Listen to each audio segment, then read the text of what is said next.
बिस्मिल्लाहिर्रहमानिर्रहीम। अस्सलाम वालेकुम रहमतुल्लाहि व बरकातुहू। वादियाँ पानी से भर गईं, लेकिन इस बारिश में एक बहुत अजीब बात हुई। और वो अजीब बात ये थी कि क्रैश को ये शराबी ज़रूर हासिल हुई, मगर ये बारिश कबीला कैस और कबीला मुज़र की करीबी बस्तियों में बिल्कुल ना हुई। अब लोग बहुत हैरान हुए कि ये क्या बात हुई। एक कबीले पर बारिश और आसपास के सब कबीले बारिश से महरूम। तमाम कबीलों के सरदार जमा हुए। इस सिलसिले में बातचीत शुरू हुई। एक सरदार ने कहा, हम ज़बरदस्त कहत और खुशकसाली का शिकार हैं, जबकि क्रैश को अल्लाह ताला ने बारिश अता की है और ये अब्दुल मुतलिब की वजह से हुआ है। इसलिए हम सब इनके पास चलते हैं। अगर वो हमारे लिए दुआ कर दें तो शायद अल्लाह हमें भी बारिश दे दे। ये मशवरा सबको पसंद आया। चनाचे ये लोग मक्का मौज़ूम में आए और अब्दुल मुतलिब से मिले, उन्हें सलाम किया। फिर उनसे कहा, है अब्दुल मुतलिब, हम कई साल से खुशकसाली के शिकार हैं। हमें आपकी बरकत के बारे में मालूम हुआ है, इसलिए मेहरबानी फरमाकर आप हमारे लिए भी दुआ करें, इसलिए कि अल्लाह ने आपकी दुआ से क्रैश को बारिश अता की है। इनकी बात सुनकर अब्दुल मुतलिब ने कहा, अच्छी बात है, मैं कल मैदान अरफात में आप लोगों के लिए भी दुआ करूँगा। दूसरे दिन सुबह सवेरे अब्दुल मुतलिब मैदान अरफात की तरफ रवाना हुए। इनके साथ दूसरे लोगों के अलावा इनके बेटे और अल्लाह के रसूल सल्लल्लाहु अलैहि वसल्लम भी थे। अरफात के मैदान में अब्दुल मुतलिब के लिए एक कुर्सी रखी गई। आप इस पर बैठ गए।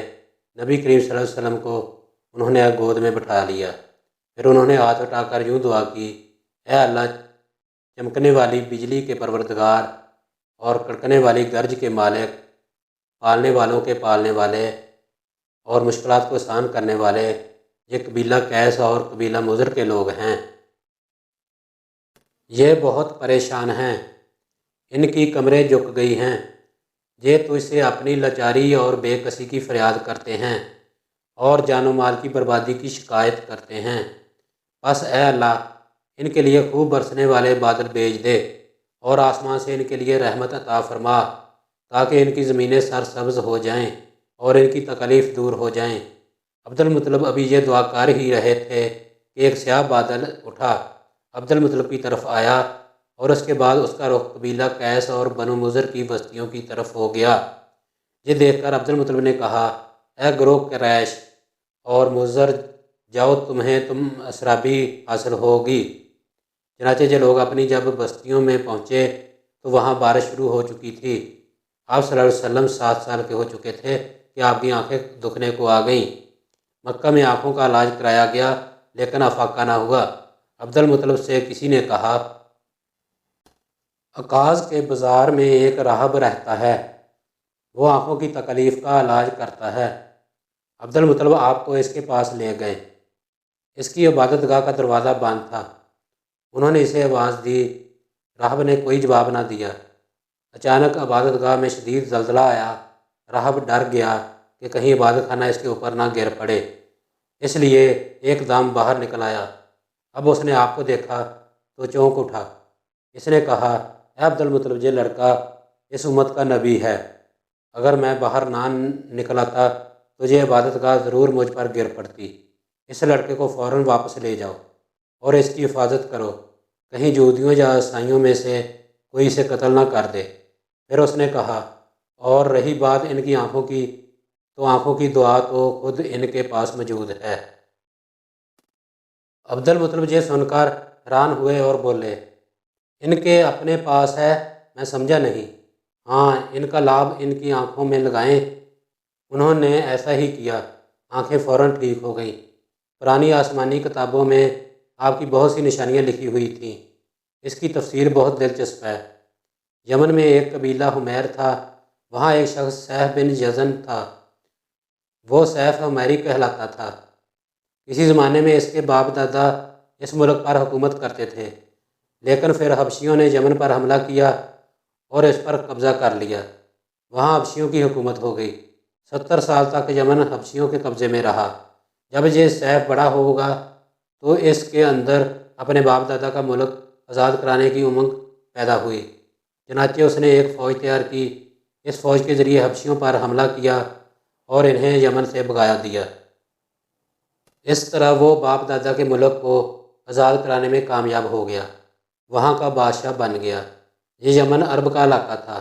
جب اس پر حبشیوں نے قبضہ کیا تھا تو عربوں کو بہت افسوس ہوا۔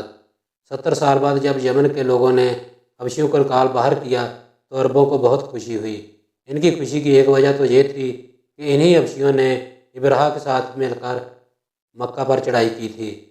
چاروں طرف سے عربوں کے وفد سیف کو مبارکباد دینے کے لیے آنے لگے۔ قریش کا ایک وفد مبارک دینے کے لیے گیا۔ اس وفد کے سردار عبد المطلب تھے۔ یہ وفد جب یمن پہنچا تو سیف اپنے محل میں تھا۔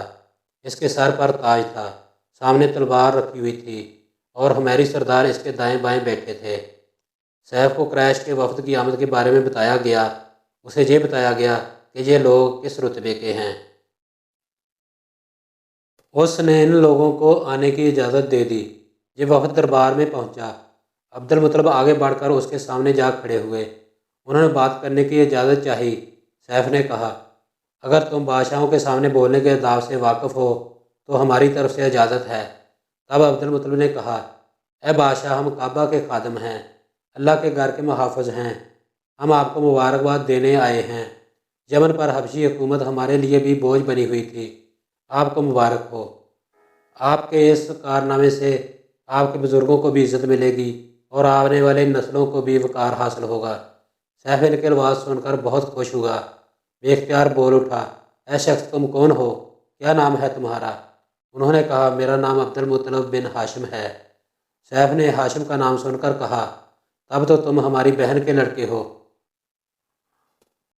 عبد المطلب کی والدہ مدینے کے قبیلے خزرج کی تھی اور خزرج کا قبیلہ دراصل یمن کا تھا۔ اس لیے سیف نے ہاشم کا نام سن کر کہا، تب تم ہماری بہن کے لڑکے ہو۔ پھر اس نے کہا، ہم آپ سب کو خوش آمدید کہتے ہیں، آپ کے جذبات کی قدر کرتے ہیں۔ اس کے بعد قریش کے وفد کو سرکاری مہمان خانے میں ٹھہرا دیا گیا۔ اس کی خوب خاطر توازی کی گئی، یہاں تک کہ 1 ماہ گزر گیا۔ 1 ماہ کی مہمان نوازی کے بعد سیف نے انہیں بلایا۔ عبد المطلب کو اپنے پاس بلا کر اس نے کہا، اے عبد المطلب، میں اپنے علم کے پوشیدہ رازوں میں سے ایک راز تمہیں بتا رہا ہوں۔ تمہارے علاوہ کوئی اور ہوتا تو میں ہرگز نہ بتاتا۔ تم اس راز کو اس وقت تک راز ہی رکھنا جب تک کہ خود اللہ تعالیٰ اس راز کو ظاہر نہ فرما دے۔ ہمارے پاس ایک پوشیدہ کتاب ہے، وہ پوشیدہ رازوں کا ایک خزانہ ہے، ہم دوسروں سے اس کو چھپا کر رکھتے ہیں۔ میں نے اس کتاب میں ایک بہت عظیم شان خبر اور ایک بڑے خطرے کے بارے میں پڑھ لیا ہے، اور وہ آپ کے بارے میں ہے۔ عبد المطلب یہ سن کر حد درجے حیرت زدہ ہوئے اور پکار اٹھے، میں سمجھا نہیں آپ کہنا کیا چاہتے ہیں۔ سنو عبد المطلب، جب تہامہ کی وادی یعنی مکہ میں ایسا بچہ پیدا ہو جس کے دونوں قدوں کے درمیان بالوں کا گچھا ہو یعنی مہر نبوت ہو، تو اسے امامت اور سرداری حاصل ہوگی، اور اس کی وجہ سے تمہیں قیامت تک کے لیے اعزاز ملے گا، عزت ملے گی۔ عبد المطلب نے یہ سن کر کہا، اے بادشاہ، اللہ کرے آپ کو بھی ایسی خوش بختی میسر آئے۔ آپ کی ہیبت مجھے روک رہی ہے، ورنہ میں آپ سے پوچھتا کہ اس بچے کا زمانہ کب ہوگا۔ بادشاہ نے جواب میں کہا، اگر یہ ویڈیو آپ کو پسند آئی ہے تو چینل کو سبسکرائب کریں، لائک اور شیئر کریں، کمنٹ کریں۔ شکریہ۔ اللہ حافظ۔